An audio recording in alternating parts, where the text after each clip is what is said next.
사사기 18장은 단지파에 관한 이야기인데,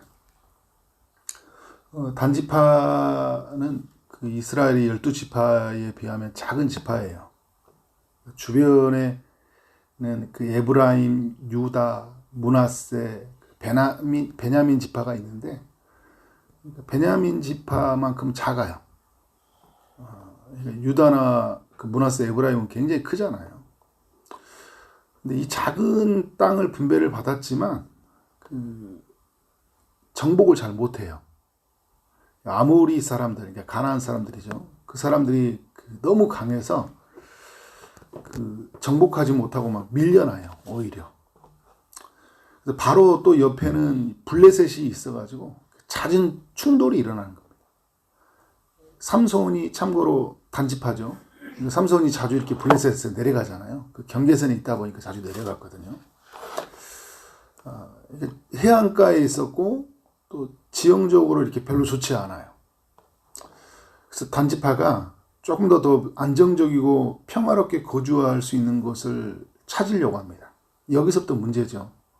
하나님이 주신 기업을 내가 조금 불편하다고 힘들다고 다른 게 가는 것이 아니라 하나님의 의지에서 하나님께 구해서 어떻게 하든지 이 땅을 정복해야 되잖아요. 그렇지 못하고 다른 곳으로 이주해 가려고 합니다.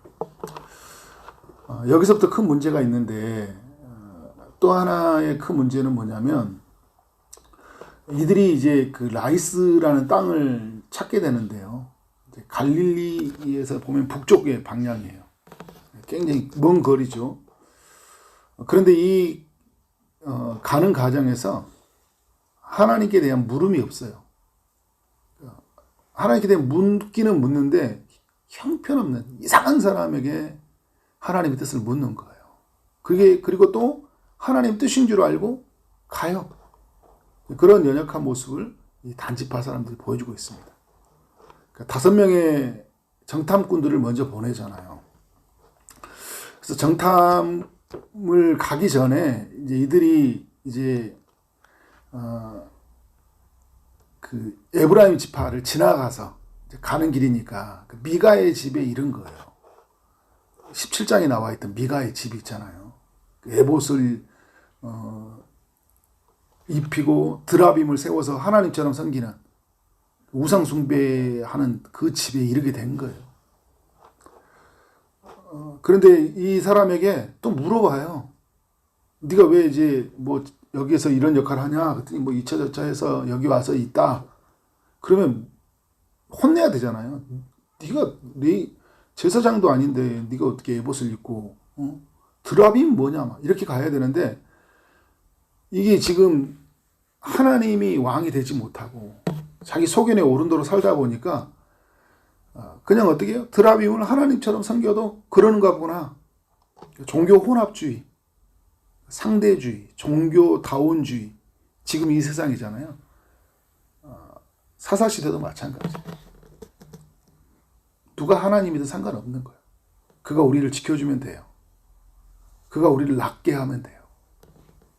그러니까 지금 이 사람들에게 가장 큰 필요는 뭐냐면 그 라이스로 가는 그곳이 하나님의 뜻이냐는 거예요. 그런데 여러분, 이 미가가 뭐라고 합니까? 하나님께 물어보라고 이야기하니까 이 드라빔을 세워놓고 하나님께 물어보라는 거잖아요. 우상숭배죠. 그래서 물어봐요. 우리 형통할란지. 그러니까 뭐라고 합니까? 6절에 평안히 가라. 너희 가는 길은 여호와 앞에 있느니라. 와, 말은 하나님 이야기하잖아요. 너무 은혜로운 말이잖아요. 이 6절 하나만 가지고 하면, 여러분, 우리 6절만 딱 떼어놓으면 인생 말씀이에요. 평안히 가라. 여호와가 너희 앞에 있느니라. 그런데 여러분, 저는 문맥이 중요하잖아요. 그래서 여러분, 성경이 너무 중요해요. 성경을 아는 거 너무 중요한 거예요. 여기에서 나오는 거예요. 한 절만 떼어놓으면 너무 은혜롭다니까요.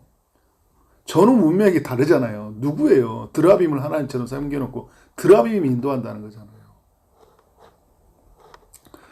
형편없어요. 분별이 안 됩니다. 내가 어떻게 살아야 될지 잘 몰라요. 그래서 이제 보면요, 이 단지파하고 그 레인의 그 공통점이 있는 것 같아요. 뭐가 공통점이냐면 둘 다 그러니까 이제 거류할 것이 없다라는 거예요. 그 레인도 어떻게 했어요? 자기 유다 베들레헴 땅에서 거주할 것이 없어갖고 에브라임 땅에 왔잖아요. 그리고 옷도 주고 돈도 주고 먹을 것도 주고 거처도 주니까 어떻게 하는 거예요? 여기서 제사장 노릇하고 사는 거잖아요. 우상 숭배하고 살거든요. 단지파도 어떻게 해요? 지금 자신들이 머무는 것이 너무 힘들잖아요. 그러니까 어떻게 해요? 이주에 가려고 하잖아요. 그런 면에서 어떻게 되는 거예요? 다 막 빼앗기고 막 어디에서 머무르지 못하는 그 신세들이 서로 비슷한 거예요. 근데 여러분 이 안정되지 못한 이런 삶이 사람들을 불안하게 만들거든요. 내가 지금 살 곳도 없고 돈도 없으면 사람이 비참해지잖아요.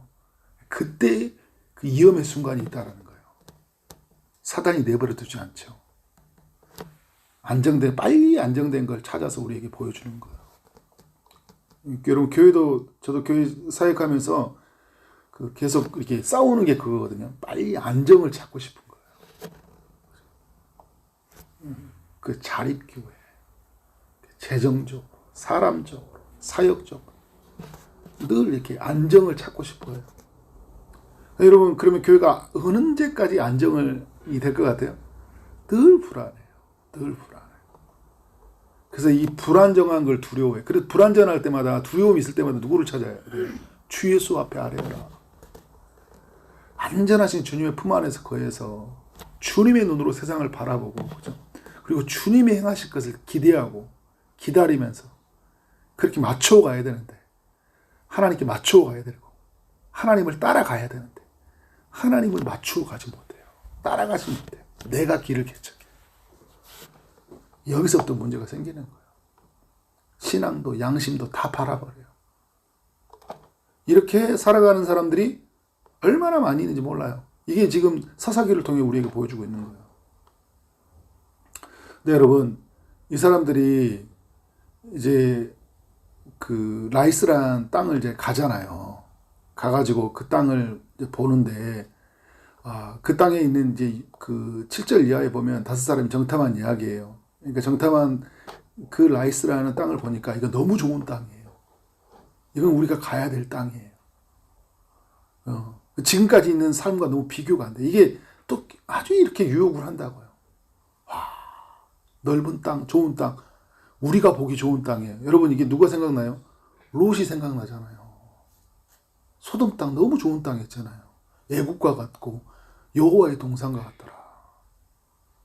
근데 여러분, 이거 하나님이 원하신 게 아니에요. 가는 거예요. 그죠? 그래서 여러분, 이 사람들이 어떻게 합니까? 이 라이스라는 지역에 와가지고요, 이제 이 사람들이 뭘 하냐면 이 도시를 다 파괴를 해요. 그러니까 근데 파괴하기 전에 이 정탐을 하고 와서 이 사람들이 이제 누구를 찾아갑니까? 자신들을 평안히 가라고 예언해줬던 그 레이 청년을 찾아가잖아요.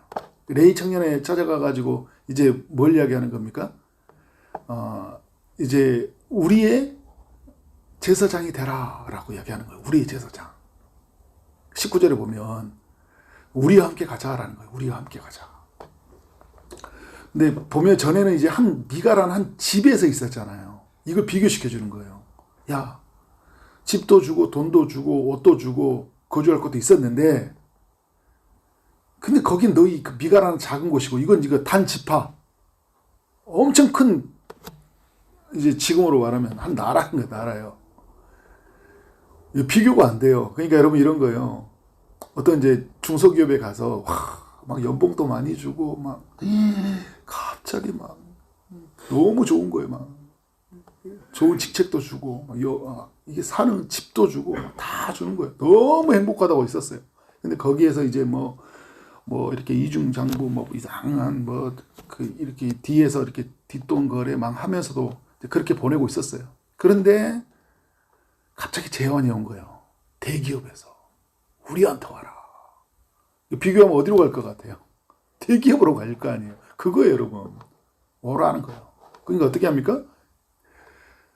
20절 보니까 그 제사장이 마음에 기뻐하여 새긴 우상을 받아서 가지고 그 백성 가운데 들어가니라. 그냥 따라갑니다. 이 사람은요, 미가의 집에 충성된 사람이 아니에요. 돈에 충성된 사람이에요. 성공에 충성된 사람이에요. 그냥 하나님을 떠난 사람들의 이야기의 특징이에요, 여러분. 그냥 돈 보고 움직여요. 여러분, 그러니까 우리가 직장을 이직할 때나 어디 그 거주지를 이적할 때는요, 안정된 삶, 뭐 집값도 올라가고 그런 정도의 차원으로 움직여가서는 안 돼요. 이게 하나님 나라 비전에 따라서, 그곳에서 나를 부르시는 하나님의 소리를 따라서, 돈을 따라 움직여가면 여러분, 뭐, 그러니까 분명 갈 수는 있죠. 그런데 물어봐야죠. 계속. 이게 하나님의 뜻인지. 그냥 기뻐서 가버리잖아요. 사명 중심이 아니라요. 이런 사람들 말아서 생존 중심이라 이야기하는 거예요. 생존 중심의 삶이 결코 우리에게는 행복을 줄 수 없다. 그래서 여러분, 이 사람을 이제 대동하고 든든하죠. 단지파. 새로운 땅 들어간다. 이제 와, 우리는 예언에서 그 길이 신통하게 맞추는 우린 제사장도 있다. 그냥 이스라엘 백성들이 모세 한 명 데리고 가니까 든든하잖아요. 여호수아 있으니까 든든했잖아요.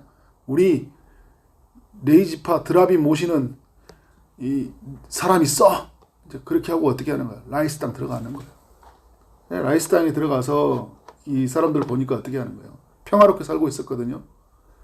침략해가지고 도시를 파괴하고요. 불태워가지고요. 그 땅을 어떻게 합니까? 차지해버려요. 그게 이제 여러분 그 이후의 이야기들이에요. 단지파가 라이스 땅을 차지하게 한 이야기. 그리고 이제 라이스 땅을 차지했을 때 30절의 말씀. 이제 어떻게 합니까? 그들을 위하여 그 새긴 우상을 세웠고 모세의 손자요 게르솜의 아들인 요나단과 그의 자손이 단지파의 제사장이 되어 그 땅 백성을 사로잡는 일까지 이르렀더라. 그러니까 우상 숭배를 어떻게 하냐면 제도화 시켜버린 거예요. 그러니까 미가의 집에 있었던 레이로 시작했던 그 사람을 통해 우상 숭배가 시작되어졌고요. 단지파는 이거를 우상 숭배를 제도화, 시스템화 시켜버렸다는 거예요. 계속적으로 우리 민족은 우리는 어떻게 한다는 거예요? 드라빔을 섬기고 우리가 제사장을 세워서 살아가겠다. 우리가 만든 종교, 우리가 만든 신. 여러분 이게 있을까요? 없을까요? 지금 시대도? 있죠. 굉장히 많이 있어요. 매우 위험한 시대를 살고 있어요. 이게 그 유튜브들을 보면요, 신학도 하지도 않았는데 그리고 이제 그런 이야기죠. 전도사 한 명인데 엄청 사람들이 그 밑에서 많은 성도들이 그 사람한테 열광을 하더라고요. 수많은 신학자들의 가르침을 다 외면하고 거기에 보면 막 댓글에 보면 신자들이 얼마나 열광을 하는지 몰라요. 그런 거 보면 너무 안타까워요. 그냥. 내가 원하는 이야기 막 긁어주니까 거기에 반응하는 거예요. 거기에 말씀에 반응하지 않고 형편없이 무너져 버려요. 막. 그 사람의 논리 안에서 갇혀가지고 세상을 바라보고 계속 욕하고 그런 모습들을 보면 너무 마음이 아파요. 이런 세상을 만들어졌다. 그래서 여러분 단지파는요, 그래 정리되더라고요. 하나님의 뜻에 순종하지 못한 사람들이다. 이 사람들은 하나님의 뜻에 물음도 없는 사람들이고 빨리 안정을 취하는 것이 중요한 사람들이고 목적을 이루기 위해서는 과정이 중요하지 않은 사람들이고 눈에 보이는 우상을 하나님처럼 숭배하는 사람들이고 우상 숭배를 제도화시켜서 안정을 누리고 싶은 사람들. 결론적으로는 오늘 1절의 말씀에 나는 것처럼 이들은 하나님이 왕이 되지 못한 사람들이다. 우리는 이와 같은 삶을 살아서는 안 된다. 사사기 18장이 이야기해 주고 있는 거예요. 그래서 여러분 사사기 18장을 읽으면 아멘이 아니라 노멘. 난 이렇게 살지 않겠습니다. 반대말은 아니에요. 아멘은 반대말은 아닌데 주님 저는 이렇게 살지 않겠습니다. 주님 저는 다르게 살겠습니다. 그런 이야기를 살아가는 우리의 삶이 되어지기를 주님의 이름으로 축원합니다. 기도하도록 하겠습니다. 하나님 아버지, 사사기 18장의 이야기를 통해 우리 모두에게 교훈해 주시니 감사합니다. 주님, 하나님의 뜻에 순종하지 못했던 단지파의 사람들처럼 살아가지 않도록 우리의 삶을 깨워주시고 우리는 하나님의 뜻을 따라 살게 하여 주옵소서. 하나님께 묻게 하여 주시고 빨리 안정을 취하려고 하는 것 때문에 양심을 저버리고 신앙을 저버리는 그런 불상사가 없도록 주님 우리의 마음을 붙잡아 주옵소서. 더욱 하나님께로 향하게 하여 주시고 우리의 삶의 왕은 하나님이시라고 고백하고 오직 우리는 주님이 주신 그의 법을 따라 살아가는 그런 존재라는 것을 기억하고 늘 하루를 살아가도록 그렇게 평생의 삶을 그렇게 하나님 앞에 드리며 살도록 인도하여 주옵소서. 주님께서 말씀을 따라 살아가는 주의 백성들이 함께하여 주시고 또 바라고 소원하는 모든 기도의 제목에 주님이 응답하여 주시되 주님이 가정 가운데 일터 속에서 삶 속에서 크고도 놀라운 일들을 행하여 주실 줄 믿습니다. 예수 그리스도 이름으로 기도를 쌓옵나이다. 아멘.